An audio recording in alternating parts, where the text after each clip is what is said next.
Today, I'm excited to be bringing you the perfect Justice League game. Durag Nation, fans have been begging developers for years to make a new game based on the iconic super team that could be the modern version of DC Universe Online. But outside of the Injustice series, fans haven't gotten anything close. This would explain why DC Universe Online is still thriving despite initially coming out way back in 2011, and why so many fans were disappointed when Rocksteady revealed they were making a Justice League game where instead of flying through Metropolis as Superman, you'll be firing a shotgun at the Flash with Captain Boomerang. That's where I come in. As part of my Perfect Game Pitch series, you vote and I create video game concepts based on your favorite superheroes. Outside of just being fun, the goal is to hopefully inspire developers who see your passion for these videos to hopefully bring one of these games to life. So if you think it's time to have a Justice League game on a new generation of hardware, hit the like button and share your suggestions in the comments below, whether you like or dislike the video. I thought about a Justice League storyline to adapt that would fit a game like this, and after doing some research, I believe I found the perfect one. The game begins with news reports talking about a wave of crime sweeping Gotham. People are being abducted off the street by what locals are calling the Batman. Surveillance cameras manage to capture a bat-like creature snatching somebody at an ATM with lightning speed. Rumors of Batman have been going around for a few years now. Some think he's a vampire, but the string of abductions is something new. We're then shown Green Lantern, Hal Jordan, who is in charge of defending this sector of the galaxy, and he has been monitoring the disturbances happening on Earth. Hal decides to fly to Gotham City and capture this Batman for himself to find answers. After patrolling through the skies of the city, he hears a scream and seems to find what he was looking for. A woman has been grabbed off the street by a flying creature shrouded in a black cloak.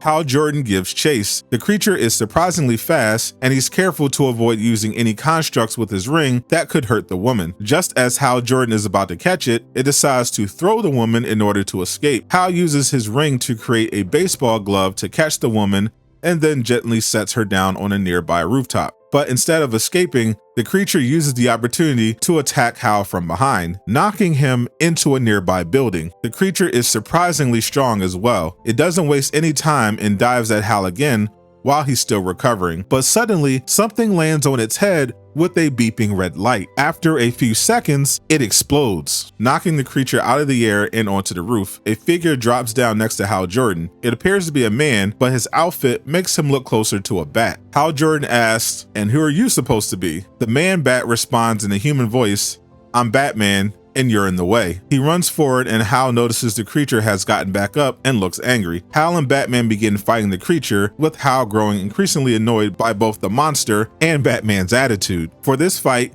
you'll be able to play as either Green Lantern or Batman, as the game walks you through the basics of the combat and movement controls. You will also be introduced to the character switching mechanic. During missions with multiple heroes, you will be able to instantly swap to other characters that the AI is controlling. Guardians of the Galaxy allowed you to use the other Guardians during combat, but you weren't really controlling them. Instead, you were triggering their moves. This Justice League game will actually allow true switching, like in Marvel Spider-Man 2. Suddenly, police helicopters appear as the fighting has drawn the attention of Gotham PD. The creature shoots a huge blast of fire from its mouth at the helicopters, and Hal uses the ring to protect them. The monster then flies away as Hal and Batman give chase. The creature retreats into the sewers, and the two follow it. The monster leads them to what appears to be a bomb. Batman warns Hal to wait, but the Green Lantern charges in when it appears as if the device gets armed. The creature yells for Darkseid, and then there is a huge explosion. Hal reacts in time to protect himself and Batman. When the smoke clears, the creature is gone, but the device remains. Hal uses his ring to scan it,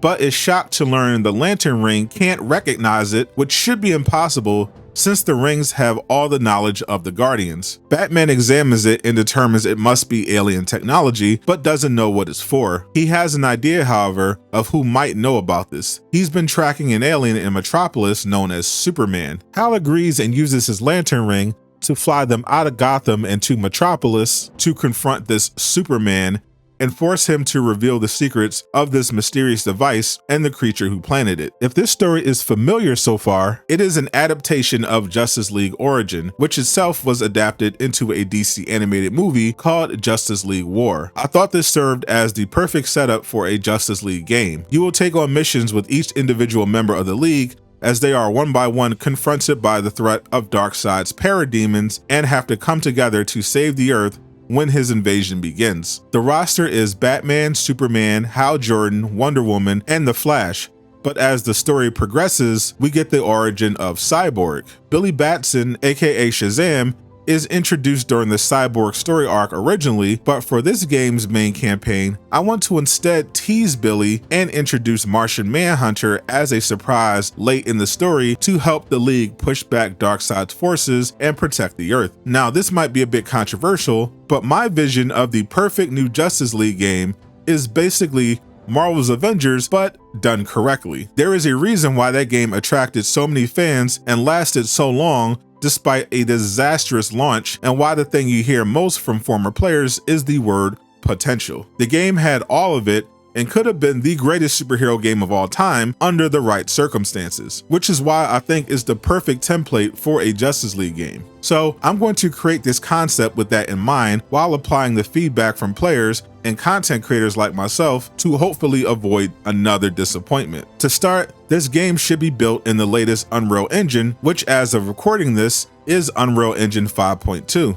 This technology is so powerful, even fans in their bedrooms have been able to create some absolutely insane concepts, and two of the biggest upcoming Marvel games will be using Unreal 5 as well. This game should be multiplayer, supporting up to 4 players, but with the option to complete the main campaign solo as well with AI teammates. The game will be semi-open world in the style of Destiny 2. Instead of one large map, there will be different locations across the world which represent the territories of the League members. Rather than trying to make an open earth, each location will be large and explorable, but you'll be able to fast travel between the locations in a way that simulates a connected world, similar to the exploration we've seen in games like Jedi Survivor and Star Wars Outlaws. Besides fast travel, traversal itself is very important for a game like this, so each character will have their own means of moving around. Green Lantern will fly, the Flash will run fast, but Batman will have access to the Batmobile and Batwing, and he will also move around the map with a combination of parkour, gliding, and his grappling gun. Improving on the mistakes of Marvel's Avengers, you will immediately have access to a new game plus after finishing the main campaign, and there will be a chapter select feature so you can replay your favorite parts of the game without having to do everything from the beginning. The upgrade system will also focus on unlocking new abilities and cosmetics for the heroes instead of trying to force in a loot system. Every hero will have melee and ranged options as part of their hero kit, as well as special abilities that will unlock as the game progresses, and one ultimate ability that will be unlocked by their own unique story path. Batman, for example, will be able to unlock the Hellbat suit as his ultimate. Once you finish the main campaign, you will be able to continue the game with a combination of new story missions and a patrol mode for each location where the heroes operate to give players more replay value. These missions will include mission chains that continue the story from the main campaign and introduce iconic villains for each hero to fight. Batman will battle Bane and the criminals of Gotham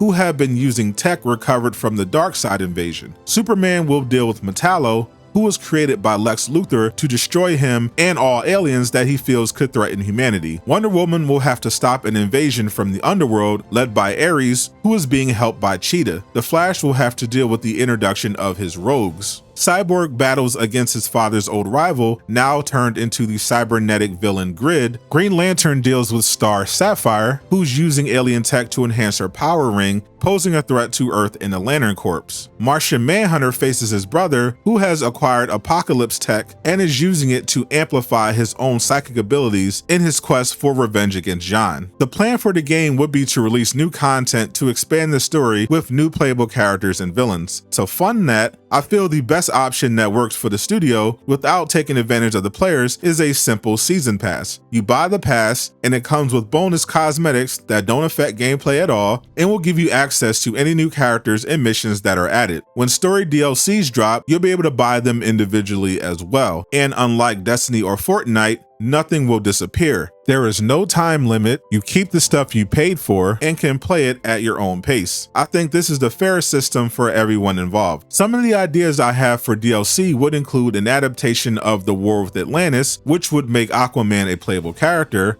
introducing Shazam with Black Adam as his main villain, and a significant expansion that would adapt the Justice League Doom storyline, where the enemies of the Justice League discover the plans Batman created to neutralize them in case they ever turned on humanity to launch a surprise attack. Warner Brothers owns DC and has a lot of talented studios under them that could make this game work. However, I think they should follow Marvel Games' lead and also consider licensing DC to external studios for them to develop games as well. DC has so much potential when it comes to video games, but has been falling behind Marvel for years. This would be a great opportunity to not only make a statement, but also succeed where Marvel's Avengers failed. They should also create more games for individual heroes that aren't related to Batman, such as The Flash, which I have the perfect game pitch for in this next video on screen.